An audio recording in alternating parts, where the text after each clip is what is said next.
শেষ করি। হ্যাঁ, দেখো হাইডার জনন, তো জনন মানেই তো আমরা জানি বংশ বিস্তার, তাই না? এখন দেখো হাইডার এটার থেকে মেডিকেল শোষণ থেকে কোনো কোশ্চেন হয় না, একবারে সরাসরি। পৃষ্ঠা নম্বর হলো 76 পৃষ্ঠা। দেখো হাইডার মেডিকেল অ্যাডমিশনে আসছিল যে হাইডার অযৌন জনন এবং যৌন জননের মাধ্যমে বংশ বিস্তার করে।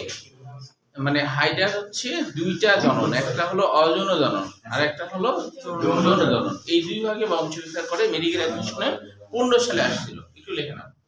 এটা মেডিকেল অ্যাডমিশনে 15 সালে আসছিল। এই যে দেখো 76 পৃষ্ঠায় হাইডার যে জনন আছে না, শেষ লাইনটা, যে হাইডার অযৌন জনন ও যৌন জনন প্রক্রিয়ার মাধ্যমে বংশবৃদ্ধি ঘটে। হাইডার তো প্রাণী সাধারণত অযৌন জনন ঘটে না, কিন্তু হাইডার ঘটে। এরকম এরা 15 সালে মেডিকেল অ্যাডমিশন 15 সালে একবার এরকম কোশ্চেন আসছিল যে নিম্নের কোন প্রাণীর অযৌন জনন ঘটে, তাহলে এটা হলো হাইডার। বুঝা গেল কি? তো এটা মনে রাখতে হবে, দুইটাই অযৌন জনন এবং যৌন জনন। তো আসলে কোনো প্রাণীর অযৌন জনন তো ঘটে না। হ্যাঁ, যেমন আমাদের কি অযৌন জনন ঘটে না। অযৌন জনন মানে তো বুঝো তো, নিষেধক্রিয়া ছাড়া তোমার শরীর থেকে, শরীরের কোনো কোষ একটা নতুন মানুষ বানাই ফেললো। বুঝা গেল কি? ধরো জোবাইয়ের ওখানে একা একা বসে আছে, ওর শরীর থেকে কিছু কোষ মাইটোসিস বিভাজন ঘটিয়ে একটা নতুন জোবাইর বানাই ফেললো, পাশে বসে আছে। হ্যাঁ, তো এখন তাহলে এটা তো একটা সমস্যা না?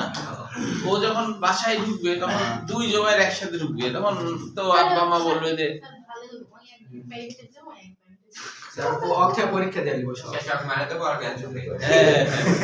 না, তখন তো একটা ঝামেলা না? তখন ধরো যে বলবে যে তুই আবার তোর আবার আরেকটা বানাইছিস, মানে নিজের ইচ্ছে তো হবে না, একা একা হয়ে যাবে। তো এটা তো একটা জটিলতা, মানুষের ক্ষেত্রে হলে জটিলতা না। তো এটা মানুষের ক্ষেত্রে হয় না, এটা ভালো আর কি। মানুষের ক্ষেত্রে হয় না, এটা ভালো, তাই না? হলে কিন্তু অনেক সমস্যা হতো, ঠিক না? তো রাত্রে ঘুমায় অনেক উপকারী হতো না? তো দেখা যাচ্ছে নিজে না যায় ও পাঠালার, এরকম আর কি। মানে তুমি রাত্রে ঘুমায় আছো, তোমার শরীরে কোষ থেকে একটা নতুন তৈরি হলো, তাই না? এই আর কি। তো এটা হয় না আর কি, এটা হাইডার শুধু হয়। এখন দেখো অযৌন জননের এইখানে একটা কথা আছে যে অযৌন জনন আবার দুই ভাগে হয়। এটাও মেডিকেল অ্যাডমিশনে 14 সালে আসছে। এইটা একটু দেখাও। অযৌন জনন আবার দুই ভাগে হয়, একটা হলো এটা মেডিকেল অ্যাডমিশন 14 সালে আসছে, হাইডার অযৌন জনন। হাইডার অযৌন জননকে আবার দুই ভাগে ভাগ করা হয়, একটা মুকুলোদ্গম আর একটা হলো বিভাজন। তাহলে মুকুলোদ্গম মানে কি? মুকুল মানে কিন্তু আসলে অনুচারা। মুকুল মানে অনুচারা, ফুল বলা যায় না, ফুল না। মুকুল মানে ফুল না, মুকুল মানে অনুচারা। যেমন একটা গাছের, মনে করো গাছের এইখানে একটা পাতা, এই পাতা এইখান থেকে একটু ছোট্ট একটু কিছু বের হচ্ছে, তখন এটাকে বলা হয় মুকুল। তখন এটাকে বলা হয় মুকুল বা অনুচারা। হ্যাঁ, তো এই মুকুলটাই আস্তে আস্তে বড় হয়ে একটা চারা মতো গাছ তৈরি করে ফেলে আর কি, এরকম। তো এখন হাইডার এরকম ঘটনা ঘটে, তাই বলছে হাইডার মুকুলোদ্গম ও বিভাজন। তো মুকুলোদ্গম মানে হাইডা থেকে নতুন হাইডা তৈরি হচ্ছে। প্রথমে মুকুলের মতো তৈরি হয় ছোট্ট একটা অংশ, পরে ওইটা একটা সম্পূর্ণ হাইডা হয়ে যায়। আবার হাইডার বিভাজন, হাইডাকে তুমি যতবার কাটবা, যত টুকরা করবা, প্রত্যেক টুকরা নতুন হাইডা বানাবে, হাইডা হয়ে যাবে। তো এইটা কি অন্য প্রাণীর হবে না, তাই না? এরকম হলে তো ভালোই হতো। তাহলে দেখা যাচ্ছে যুদ্ধের সময় মনে করো মরবেই না, তাই না? টুকরা টুকরা হয়ে যাচ্ছে, নতুন করে আবার, তাই না? নতুন আবার হচ্ছে। তো কিন্তু হাইডার ক্ষেত্রে এরকম হয়, তুমি ওকে যত টুকরা করো না কেন, বলা হচ্ছে একটা হাইডাকে তুমি যদি যে 1000 টুকরা করো, তারপরও প্রত্যেকটা 1000টাই হাইডা, নতুন হাইডা তৈরি হয়ে যাবে। ওকে মারা শুধু আগুন দিয়ে পুড়িয়ে দিলে, অথবা ওকে চ্যাপটা করে, মানে ওকে পাটা দিয়ে পিছিয়ে, মানে চ্যাপটা করে দিলে, হ্যাঁ, এরকম যদি করো তাহলে হ্যাঁ এটা দেখা যায়। তাহলে তোমার মানে আর হবে না, যুদ্ধে যাবে আপনি মারবো। আর আরেকটা মারা যাবে হচ্ছে যে না খাইয়ে দিলে, মানে না খাইয়ে রাখলে মারা যাবে। বুঝা গেল কি? তাছাড়া এমনিতে তুমি মারতে পারবে না। তাহলে চিন্তা করো, হাইডা যদি একটু বড় হতো আর হাইডা যদি মানুষকে খাইতো না, তাহলে হাইডাকে আমরা মারতেই পারতাম না। তুমি ধরো হাইডাকে বোম মারলা, বোম মারার পর টুকরা টুকরা হয়ে গেল, প্রতি টুকরা আবার নতুন হাইডা হয়ে যাবে। তাহলে তো তুমি আমরা তো বাঁচতে পারতাম না হাইড্রার হাত থেকে, তাই না? ঝামেলা হতো না। না, মাটিতে আসতে পারবে আর কি, মানে খাদ্য সঞ্চয় করে মাটিতেও আসতে পারবে, এমনি পানিতে থাকে। আচ্ছা, এরপরে দেখো, এটা এমসিকিউর জন্য আর কি। এরপরে দেখো মুকুলোদ্গম, হাইড্রার মুকুলোদ্গম যেটা, এইটাও কিন্তু পরীক্ষায় আসছিল মেডিকেল অ্যাডমিশনে 95 সালে, অনেক আগে, তোমাদের জন্মের আগে। সেটা আসলে এটি অযৌনজননের স্বাভাবিক প্রক্রিয়া। অযৌনজননের স্বাভাবিক প্রক্রিয়া কোনটি? সেটা আসছিল মুকুলোদ্গম, এইভাবে। আর আরেকটা আসছিল যে 1 নম্বর পয়েন্টের, এপিডার্মিসের ইন্টারস্টিশিয়াল কোষ দ্রুত বিভাজিত হয়ে একটি ক্ষুদ্র স্ফীত অংশের সৃষ্টি করে। এটা ঢাকা ইউনিভার্সিটি 23 সালে আসছিল। মানে কোন কোষ তোমার বিভাজিত হয়ে ক্ষুদ্র স্ফীত অংশের সৃষ্টি করে? তাহলে ইন্টারস্টিশিয়াল কোষ করে। তাহলে এখানে হচ্ছে হাইড্রার অযৌনজননের মধ্যে মুকুলোদ্গম নিয়ে আমরা আলোচনা করছি। হ্যাঁ, তাহলে এই মুকুলোদ্গমটা বাকিটা পড়লে তোমরা বুঝতে পারবে, খুবই সহজ। এখান থেকে সৃজনশীল সাধারণত আসে না, তারপর পড়ে রাখা ভালো, বাই চান্স যদি দেয়। বোর্ড পরীক্ষায় এর আগে আসেনি মুকুলোদ্গমটা। আবার দেখো বিভাজনটার এখান দিয়ে একটা কোশ্চেন মনে রাখতে হবে, 3 নম্বর লাইন, প্রকৃতি বিজ্ঞানী টেম্পলে, এটা হলো জাহাঙ্গীরনগর ইউনিভার্সিটি 17 সালে আসছে। বিভাজনের 3 নম্বর লাইনে দেখো, প্রকৃতি বিজ্ঞানী টেম্পলে, জাহাঙ্গীরনগর ইউনিভার্সিটি 17 সালে আসছে।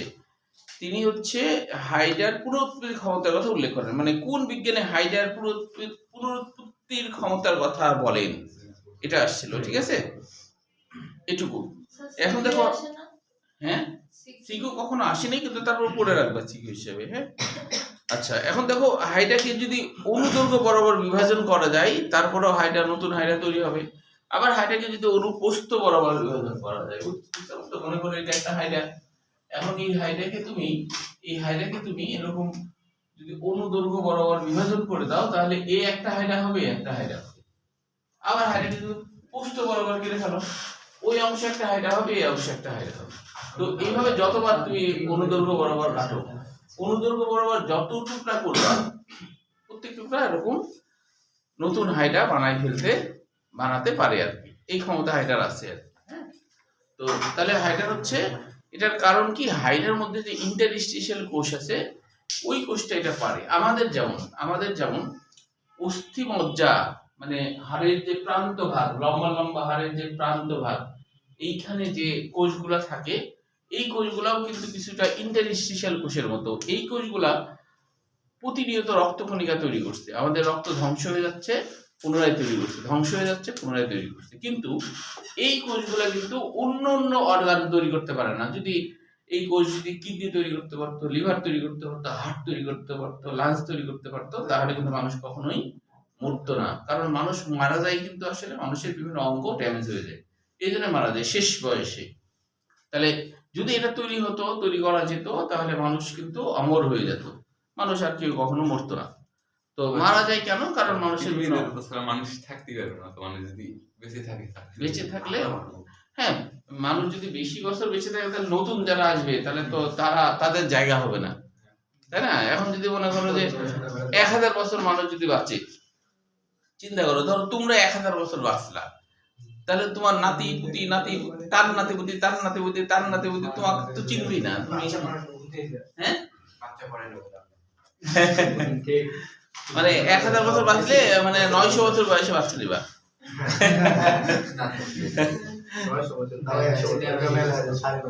950 বছরে নিতে হবে তাহলে, তাই না?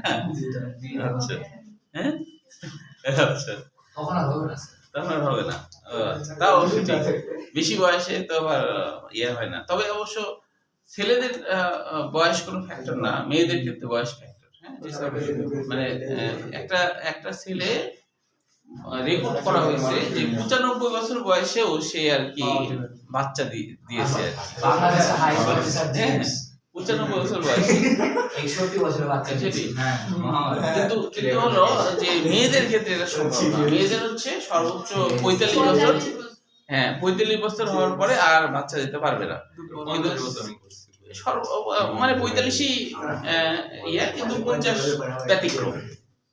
তো ধরো ওই ব্যতিক্রম সহ ধরলে 50, তাহলে কিন্তু একটা ছেলের এটা এই সমস্যাটা নাই।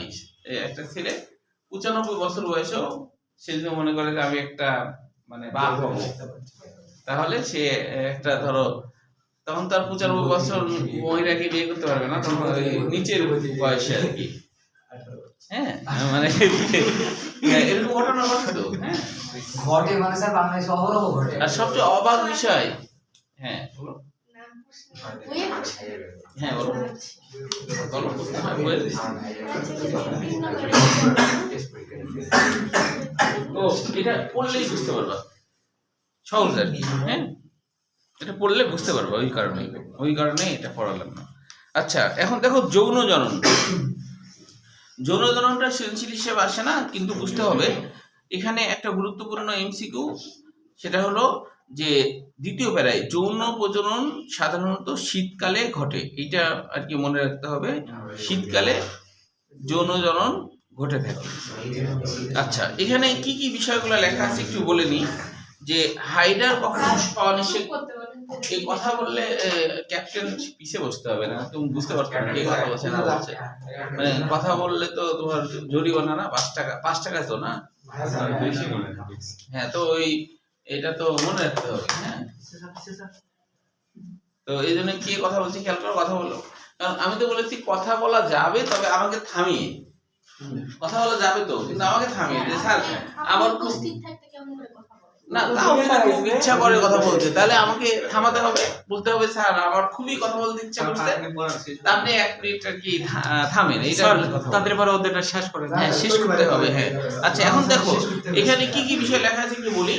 হাইডা তো একলিঙ্গিক হয়, উভয় লিঙ্গিকও হয়। হ্যাঁ একলিঙ্গিক মানে তো বুঝতে পারছো যে পুরুষ স্ত্রী আলাদা, আমরা যেমন একলিঙ্গিক কিন্তু। হ্যাঁ আর উভয় লিঙ্গিক মানে যদি একই দেহে পুরুষ জননাঙ্গ এবং স্ত্রী জননাঙ্গ থাকে, তাহলে এটাকে বলা হয় উভয় লিঙ্গিক। তো হাইডা উভয় লিঙ্গিকও আছে, একলিঙ্গিকও আছে, তবে বেশিরভাগ হাইডা হলো উভয় লিঙ্গিক। উভয় লিঙ্গিক হওয়ার পরও হাইডার কিন্তু স্বনিষেধ ঘটে না, এটা ক্ষয়ের জন্য আসে। হ্যাঁ ওই সরাসরি নাই, কিন্তু এটা শুনলেই তোমরা লিখতে পারবা, মাথায় একটু গেঁথে নাও, যে বলবা যে হাইডার স্বনিষেধ না ঘটার কারণ হলো হাইডার একই সময়ে শুক্রাশয় এবং ডিম্বাশয় পরিণত হয় না। একই সময় হয় না মানে ধরো একটা দেহে হাইডার শুক্রাশয় আছে, ডিম্বাশয় আছে। এখন হচ্ছে যে হাইডার দেখা যাচ্ছে শুক্রাশয় ডিম্বাশয় পরিণত হয়ে গেছে, কিন্তু শুক্রাশয় ওই সময় পরিণত হয়নি। তাহলে তো শুক্রাশয় পরিণত না হলে তো স্বনিষেধ ঘটার সুযোগ নাই, তাহলে এটাই লিখতে হবে। হ্যাঁ তখন অটোমেটিকলি পরনিষেধ হবে, অর্থাৎ তার দেহের যে ডিম্বাশয় আছে সেই পরিণত হয়ে বসে আছে। তখন অন্য একটা হাইডার যে আগে জন্মাইছে ধরো, তার তো শুক্রাণু রেডি হয়ে গেছে, তার সাথে নিষেধ ঘটলো মানে পরনিষেধ। তাহলে এটাই হলো উত্তর, যে হাইডার স্বনিষেধ না ঘটার কারণ কি। এটুকু হলো ক্ষয়ের জন্য পরীক্ষা আসে। এরপরে দেখো গ্যামিটোজেনেসিস, এই বিষয়গুলো আমরা একটু বুঝবো, যে গ্যামিটোজেনেসিস কাকে বলে, জ্ঞানমূলক কোশ্চিন। হ্যাঁ গ্যামিটোজেনেসিস কাকে বলে এটা জ্ঞানমূলক কোশ্চিন। তো মনে রাখবা গ্যামিটোজেনেসিস হলো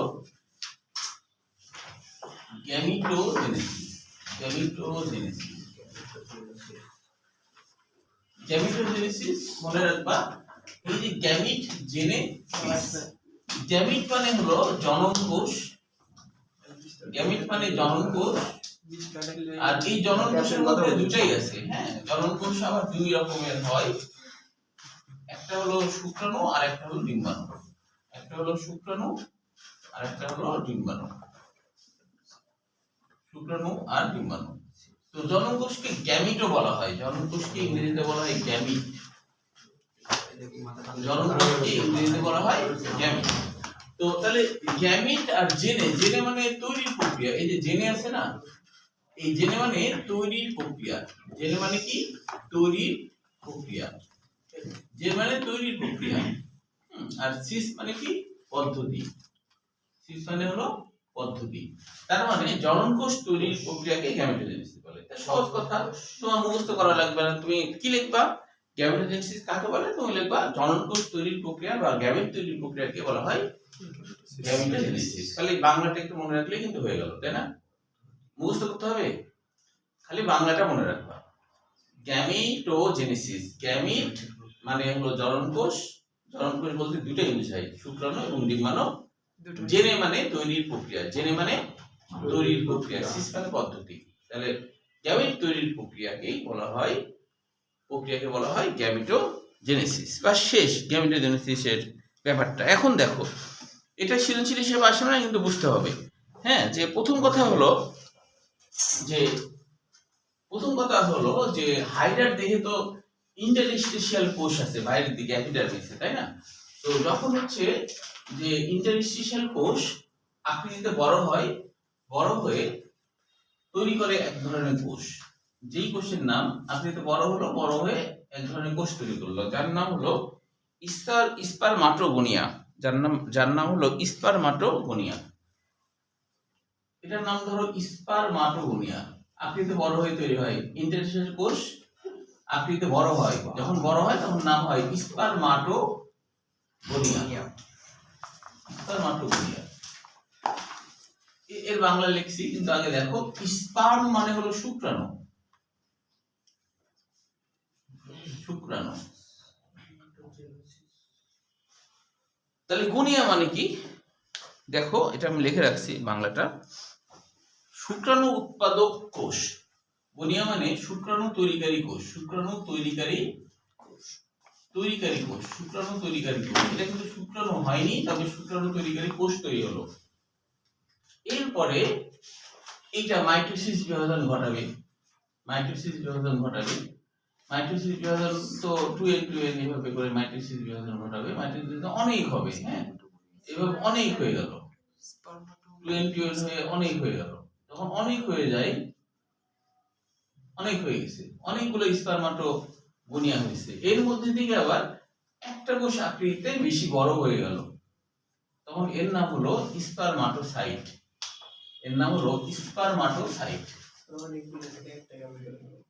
অনেকগুলো দিকে একটা হয় এইভাবে যে আশপাশের কোষগুলোকে খেয়ে ফেলে, মানে বিগলন ঘটায়। বিগলন ঘটানোর কারণে সে নিজে আকৃতিতে বড় হয়ে যায়, মানে অন্যদেরকে শোষণ করে আর কি, শোষণ করে নিজে আকৃতিতে বড় হয়ে যায়। হ্যাঁ, যেমন সবকিছু দেখবা যে যারা বড় লোক তাদের জন্য সবকিছুই কিন্তু ছাড়, গরিবদের উপরে কিন্তু শোষণ হয় বেশি। হ্যাঁ, বড় লোকরা সবসময় সুবিধা পায়, সব জায়গাতে বড় লোকরা বেশি সুবিধা পায়, গরিবরা কিন্তু সুবিধা পায় না, তাই না? যে তুমি যখন কারোর সাথে কথা বলবা, তখন আগে ধরো তুমি জানতে যাবে যে তুমি কোথায় পড়ো। হ্যাঁ, তো মানে কেন এটা তুমি জিজ্ঞেস করছো এই কারণে যে তাকে তুমি কতটুকু সম্মান দিবা। যদি শুনো যে সে ধরো যে মেডিকেলে পড়ে, হ্যাঁ, তখন তুমি তোমার সম্মানটা কি হবে? বেশি হবে। তাই বলে তো স্যার এবার বুক চালায় না স্যার। হ্যাঁ, না, এই ঘটনা ঘটে। মানুষ যে মানুষকে জিজ্ঞাসা করে না, অপরিচিত মানুষকে, আসলে তার ওজন মাপে, সেই অনুযায়ী কথা বলে। এটা যদিও ঠিক না। হ্যাঁ, যেমন আমরা যেটা করি, যে বলা হচ্ছে বিন্দু পরিমাণ অহংকার থাকলে সে কখনো জান্নাতে যাবে না। তুমি একটা রিকশাওয়ালাকে কখনো সালাম দিচ্ছ না, কারণ কি? সে গরিব, তাই তুমি তাকে সালাম দিচ্ছ না। কিন্তু উচিত তাকেও সালাম দেয়া এবং কুশলাটি জিজ্ঞাসা করা, এটা হলো মানবতা। হ্যাঁ, না, রিকশাওয়ালা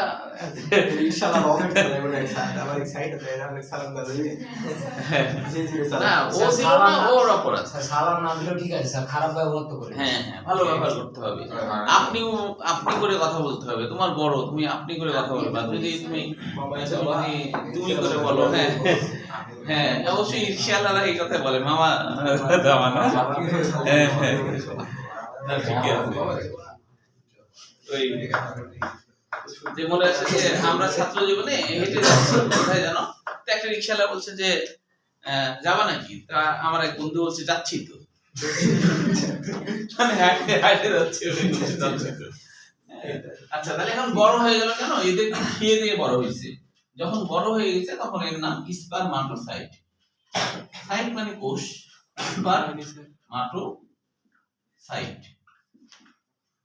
স্পারমাটোসাইট হয়ে গেল। তার মানে শুক্রাণু তৈরিকারী একটি কোষ, এটার বাংলা অর্থ শুক্রাণু তৈরিকারী একটি কোষ। এখন এ কি করবে, মিয়োসিস বিভাজন ঘটাবে। এ এখন কি করবে, মিয়োসিস বিভাজন ঘটাবে। মিয়োসিস বিভাজন ঘটাবে। হ্যাঁ, মিয়োসিস বিভাজন ঘটালে তো আমরা জানি কয়টা হবে, চারটা হবে, চারটা কোষ হবে। চারটাই হলো এন, চারটাই হলো এন, চারটাই হলো এন, চারটাই হলো এন। এখন এই চারটা যে এন হলো, এরপরে তো আবার বিভাজন মানে এরা তো আসলে দুইবার বিভাজন ঘটে না, দুইবার। প্রথমবার যে বিভাজন ঘটে, প্রথমবার যে বিভাজনটা ঘটে সেটা কিন্তু দুইটা, তাই না? প্রথমে দুইটা ঘটে, আমি চারটা দিলাম কেন? প্রথমবারের নাম হলো প্রাইমারি স্পারমাটোসাইট, প্রাইমারি স্পারমাটোসাইট। আবার বিভাজিত হয়, যেহেতু মায়োসিসে তো দুইবার বিভাজিত হয়, দুইবার বিভাজিত হয়, মায়োসিসে দুইবার বিভাজিত হয়, আবার বিভাজিত হলো, তখন এর নাম হলো সেকেন্ডারি স্পারমাটোসাইট, সেকেন্ডারি স্পারমাটোসাইট। প্রাইমারিতে দুইটা যখন, হ্যাঁ, তখন প্রাইমারি, এবার সেকেন্ডারি স্পারমাটোসাইট। এরপরে এরা রূপান্তরিত হয়ে শুক্রাণু তৈরি করবে। তার আগে এরা অবশ্য একটু পরিণত হয়, তখন এর নাম হয় স্পারমাটিড। একটু আকৃতিতে বড় হয়, স্পারমাটিড। আর এই স্পারমাটিডই পরবর্তীতে শুক্রাণু তৈরি করে। স্পারমাটিড পরবর্তীতে শুক্রাণু তৈরি করে, শুক্রাণু তৈরি করে। তো এই কথাগুলো বইয়ের মধ্যে লেখা আছে। তোমার হচ্ছে স্পারমাটিড লেখা আছে, তোমার হচ্ছে তারপরে হচ্ছে যে শুক্রাণু তৈরি হয়, শুক্রাণুর মাথা থাকে, এই যে শুক্রাণুর মাথা, এটা লেজ। একই ভাবে কিন্তু তোমার ডিম্বাণু তৈরির যে ব্যাপারটা সেটাও একই। ডিম্বাণু তৈরির প্রক্রিয়াকে উজেনেসিস বলা হয়, ডিম্বাণু তৈরির প্রক্রিয়াকে বলা হয় উজেনেসিস, উজেনেসিস। ডিম্বাণু তৈরির প্রক্রিয়াকে বলা হয় উ মানে ওভাম বা ডিম্বাণু, ডিম্বাণু। আর জেনেসিস মানে তৈরির প্রক্রিয়া, জেনেসিস মানে কি, তৈরির প্রক্রিয়া। তাহলে ডিম্বাণু তৈরির প্রক্রিয়া, ডিম্বাণু তৈরির প্রক্রিয়া।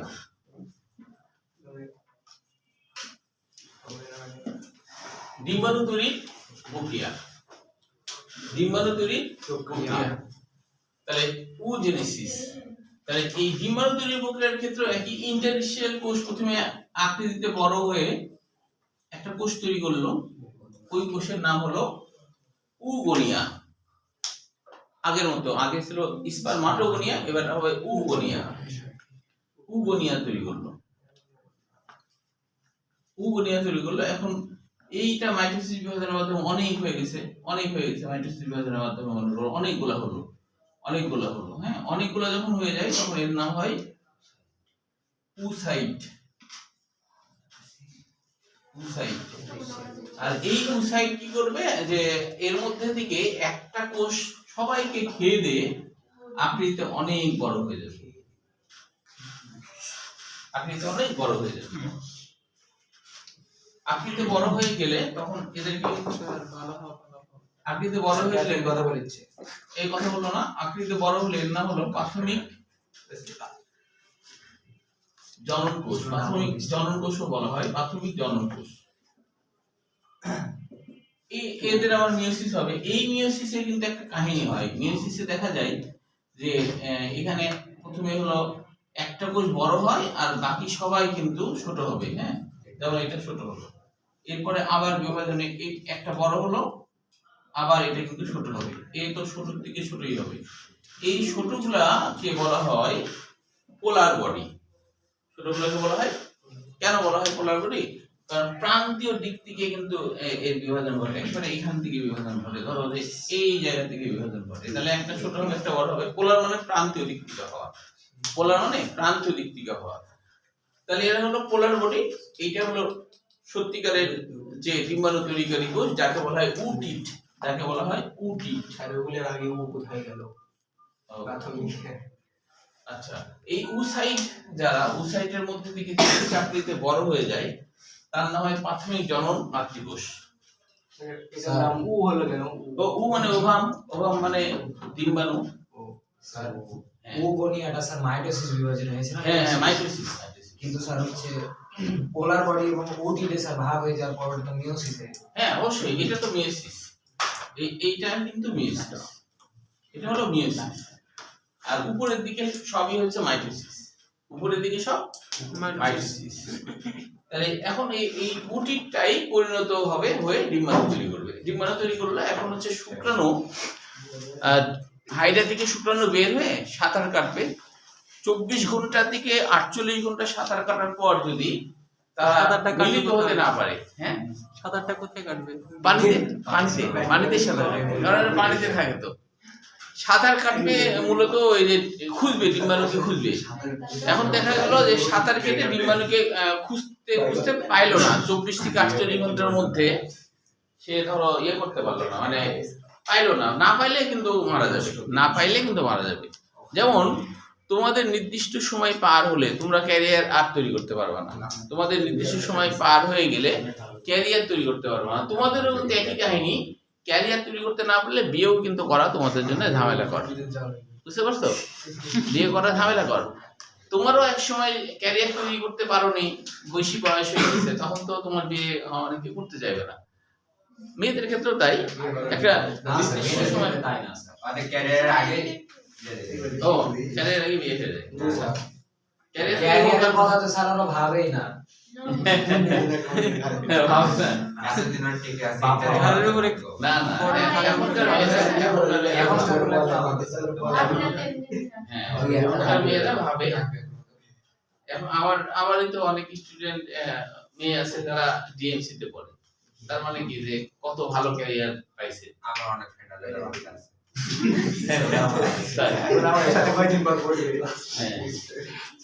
না, ওই ক্যারিয়ার ভালো থাকলে মেয়েদেরও তো বিয়ে ভালো আসে, তাই না? ক্যারিয়ার যদি ভালো থাকে তাহলে মেয়েদের ভালো ইয়ে আসবে, বিয়েটা ভালো আসবে। ক্যারিয়ার খারাপ থাকলে দেখবা যে আর্টসের স্টুডেন্টদের কিন্তু বিয়ে সহজে আসে না।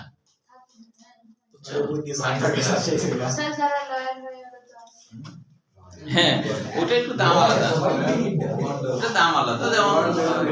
যেমন তোমার বিশ্ববিদ্যালয়ে ধরো ইংলিশে পড়তে হলে ওটার দাম আলাদা, তাই না? ওটার দাম তো আলাদা। এখানে তোমার এই বিষয়গুলো আছে, যদিও এটা পরীক্ষায় আসে না, এখান থেকে কোনো কোশ্চিন হয় না। হ্যাঁ, শুধু নিষেক ক্রিয়ার এইটা মনে রাখতে হবে, কত ঘন্টা, 24 থেকে 48 ঘন্টার মধ্যে, এটা মনে রাখতে হবে। যদি না সিকিউ আসে না, 24 থেকে 48 ঘন্টা, 24 থেকে 48 ঘন্টা না, এগুলো লাগবে না, এমনি বুঝিয়ে রাখলে এটাই। আচ্ছা, এখান থেকে কোশ্চেন কিন্তু আসছে। কিভাবে আসছে দেখো, মেডিকেল অ্যাডমিশন কোশ্চেন আসছে। হ্যাঁ, এই কথা বলছো কেন? পেছনে নাকি ডিস্টার্ব হচ্ছে, তুমি হলো পিছনে একটু বসো তো, নাহলে তো তুমি দেখতে পাচ্ছ না কে কথা বলছে না। আচ্ছা, দেখো যে এখান থেকে কোশ্চেন যেগুলো আসছে, হ্যাঁ, যেমন এখান থেকে কোশ্চেন আসছে যে শুক্রাণু ও ডিম্বাণুর এই যে শুক্রাণু ও ডিম্বাণু সৃষ্টির প্রক্রিয়াকে কি বলে? না, সৃষ্টির প্রক্রিয়া গ্যামিটোজেনেসিস। হ্যাঁ, শুক্রাণু ও ডিম্বাণু সৃষ্টির প্রক্রিয়াকে কি বলে? গ্যামিটোজেনেসিস। গ্যামিট মানে জননকোষ, জননকোষ মানে কি? শুক্রাণু ডিম্বাণু। এটা মেডিকেল অ্যাডমিশনে আসছে তোমাদের জন্মের আগে। এই গ্যামিটোজেনেসিস থেকে কোশ্চেনটা আসছে একটু ঘুরিয়ে, শুক্রাণু ও ডিম্বাণু সৃষ্টির প্রক্রিয়াকে কি বলে? বুঝেনি? এই যে এই গ্যামিটোজেনেসিস থেকে কোশ্চেনটা এইভাবে আসছে, যে এটা লিখে নাও। কোশ্চেনটা আসছে এইভাবে যে শুক্রাণু এবং ডিম্বাণু তৈরির প্রক্রিয়াকে কি বলে? উত্তর হলো গ্যামিটোজেনেসিস। এটা আসছে তোমাদের জন্মের আগে।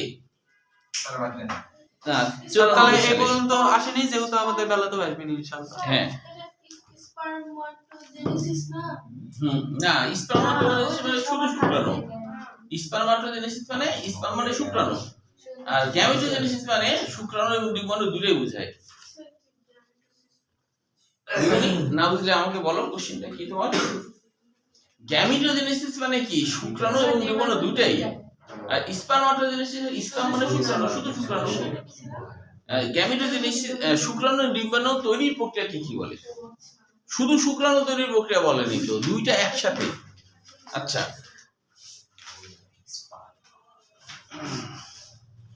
আরেকটা কোশ্চেন আসছিল সেরকম যে ওজেনেসিস প্রক্রিয়ায় কয়টি ডিম্বাণু তৈরি হয়?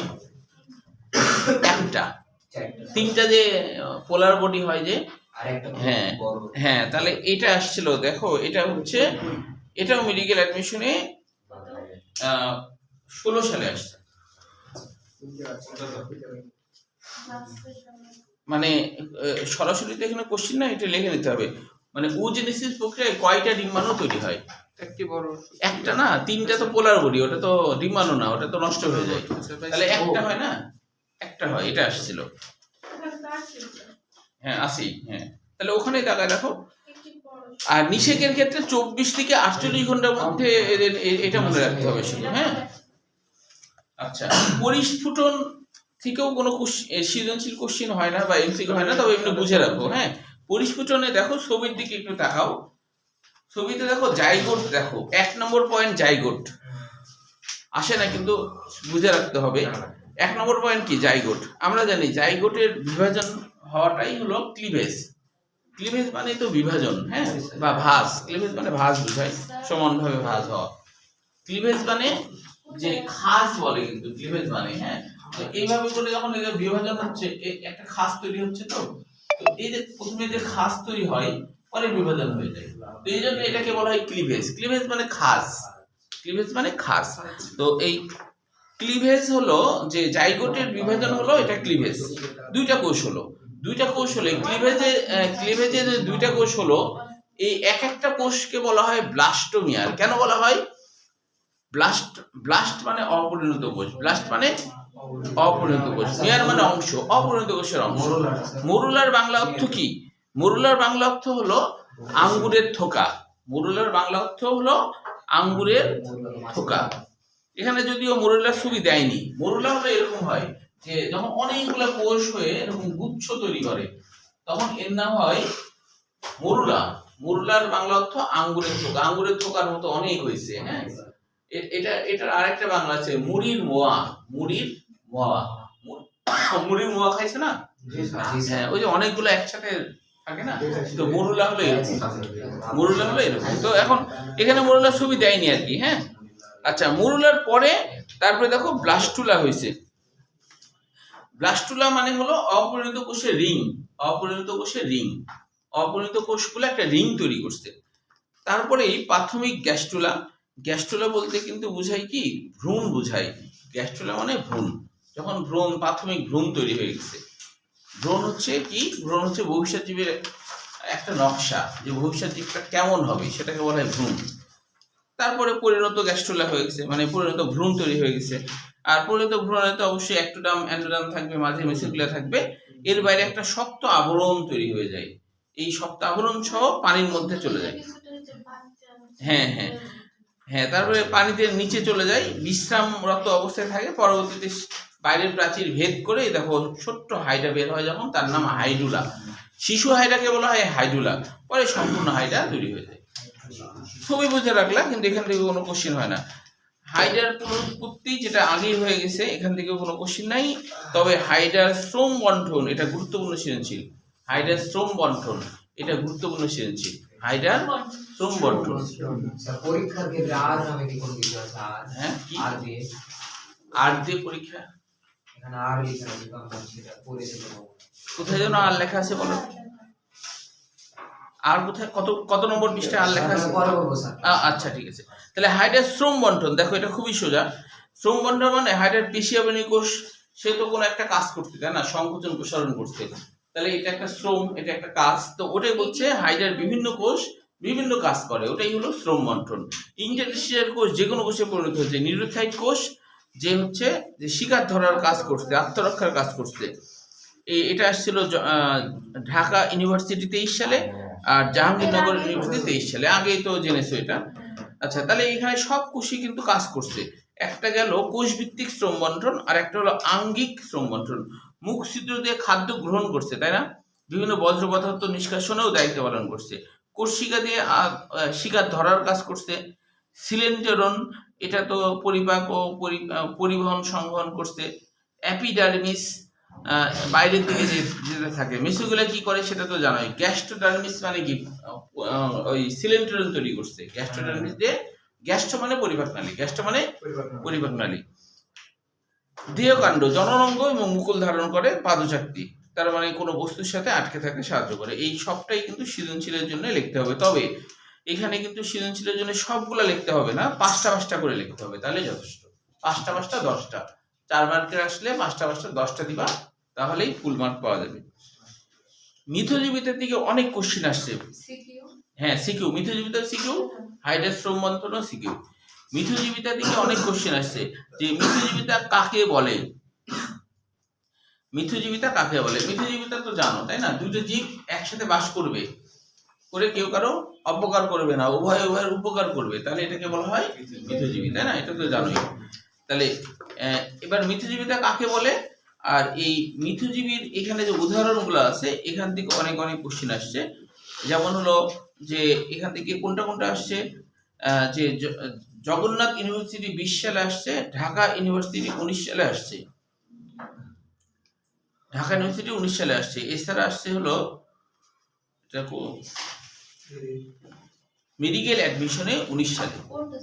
এই যে উদাহরণগুলা, মানে মিথজীবিতায় হাইডা ধরো কার সাথে মিথজীবিতা করে, যেমন বিভিন্ন শৈবালের সাথে মিথজীবিতা করে। হ্যাঁ, যেমন ধরো এই যে এখানে লেখা আছে না, জোক্লেরেলা, মানে জুক্লেরেলা মানে কি? জু মানে প্রাণী, মানে হাইডাকে বোঝাচ্ছে। ক্লোরেলা হলো একটা সবুজ শৈবাল। Medical admission 19। তাহলে এখান থেকে এই উদাহরণ থেকে এতগুলা কিন্তু আসছে, বুঝছো? তাহলে কারা মিথজীবিতা অংশগ্রহণ করে, এই সবগুলাই কিন্তু সৃজনশীল। কারা মিথজীবিতায় অংশগ্রহণ করে, এখানে হলো মিথজীবিতা কাকে বলে ধরো সৃজনশীল, কিন্তু লিখতে হবে পরীক্ষায় যে মিথজীবিতায় শৈবাল প্রাপ্ত উপকার, শৈবাল হাইডার কাছ থেকে কি উপকার পায়, আর হাইডা শৈবালের কাছ থেকে কি উপকার পায়, এটাই মিথজীবিতা। এখন ধরো আমি সংক্ষেপে বলি যে শৈবাল হাইডার কাছ থেকে উপকার যেটা পায়, মানে দুইজন একসাথে আছে, হাইডার মধ্যে শৈবাল ঢুকে আছে। হ্যাঁ, এখন হাইডা যখন পানিতে থাকে, শৈবাল তখন কি করে? শৈবালে কিন্তু কার্বন ডাই অক্সাইড দরকার, কারণ তার শ্বসন ক্রিয়া, শর্করা তৈরি করতে কার্বন ডাই অক্সাইড লাগবে। তো হাইডা তো প্রাণী, সেই কার্বন ডাই অক্সাইড ত্যাগ করে, ওই কার্বন ডাই অক্সাইড কিন্তু শৈবাল নেয়। আবার হাইডার দরকার কিন্তু অক্সিজেন, পানির মধ্যে থেকে তো অক্সিজেন নিতে পারবে না। শৈবাল আছে না, শৈবাল তো অক্সিজেন ত্যাগ করে না, ওই যে সালোক সংশ্লেষণে অক্সিজেন ত্যাগ হয়, তখন হাইডা আবার শৈবালের কাছ থেকে অক্সিজেনটা নিয়ে নিচ্ছে। আবার তাহলে দুইজনের উপকার হলো। আবার হাইডার বজ্র পদার্থগুলা যেগুলো বের করছে, ওই বজ্র পদার্থ শৈবাল নিচ্ছে কার্বোহাইড্রেট তৈরি করার কাজে। আবার যখন হাইডার খিদা লাগছে, খাবার পাচ্ছে না, তখন কিন্তু শৈবালের শর্করা সে গ্রহণ করছে। এইভাবে উভয়ের উপকার করছে না, এই উপকার করা এটাই হলো আসলে মিথজীবিতা। এই জিনিসগুলাই তোমার হচ্ছে এখানে লেখা আছে। এরপরে দেখো পার্থক্য, পার্থক্যটাও সৃজনশীল হিসেবে আসে পরীক্ষায়। পার্থক্যটা 7টা আছে, তবে 6টা লিখতে হবে, 4 মার্কের আসে। ওটাও পড়ে ফেলবা। হ্যাঁ, যেমন এই উদাহরণটা, মিথজীবিতার উদাহরণটা ওই যে মেডিকেল অ্যাডমিশনে এখানে আসছে 94 সালে, অনেক আগে। হাইডা ভিরিডিসিমা, হ্যাঁ, কত আগে আসছে আর কি। হ্যাঁ, আচ্ছা, পরজীবিতার মিথজীবিতা তো জানো। পরজীবিতা হলো যে উভয়ের উপকার করবে না, খালি হলো অন্যের উপরে উপকার নিবে আর কি, অন্যের কাছ থেকে উপকার নিবে, এটাই হলো পরজীবিতা। আমাদের কোনো ব্যাকটেরিয়া ঢুকছে, আমাদের উপকার হচ্ছে না, আমাদের অসুখ সৃষ্টি করছে, কিন্তু ব্যাকটেরিয়া উপকার করছে, তাহলে এটা হলো ব্যাকটেরিয়ার পরজীবিতা, তাই না? তাহলে উভয়ের উপকার না করলে সেটা পরজীবিতা, আর উভয়ের উপকার করলে সেটা মিথজীবিতা, তাই কি না? তো এটাই হলো পার্থক্য করতে হবে। এরপরে দেখো হাইডা কেন নিডারিয়া পর্বভুক্ত প্রাণী, মাত্র 3টা পয়েন্ট লিখতে হবে হওয়ার জন্য। এখানে আছে 5টা, 3টা পয়েন্ট লিখতে হবে। হাইডা কেন নিডারিয়া পর্বভুক্ত প্রাণী, এটা কিন্তু রাজশাহী বোর্ডে আসছিল 23 সালে, রাজশাহী বোর্ডে আসছিল ক্ষয়ের জন্য 23 সালে। তাহলে হচ্ছে এই অধ্যায়টা আমরা শেষ করছি এখন না, মানে এই পরিচ্ছেদ শেষ, এই পরিচ্ছেদের উপরে পরীক্ষা। এখন এই পরিচ্ছেদের আগে শেষ করব। আচ্ছা,